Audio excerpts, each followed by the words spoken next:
Hey guys, Cube Me back with another video, and today I finally have the actual top-down view. We're going to see how this works, and yeah, but today I'm going to be showing you an easy 1LL, so let's just get into it. So for those of you who don't know, there's two steps for the last step of solving the cube in CFOP, which is OLO, which is this solving this top part, and PLO, which is solving the rest of the sides. Oops. So that's how you normally do it. That's like in full step.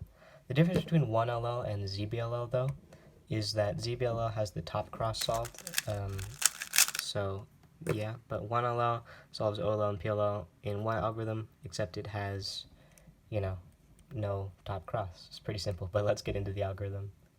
Alright, so recognition for this one's actually pretty simple. It's just this case, you're going to hold the sort of block part in the top left corner, and it's basically just opposites all around. So you're going to see that these two are opposites, these are opposites, opposites, opposites.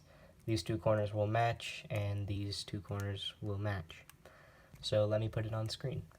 So the only difference between this algorithm and a T-perm is some wide R moves. So it's basically just wide R, U, R prime, U prime, wide R prime, F, R2, U prime, R prime, U prime, R, U, R prime, F prime.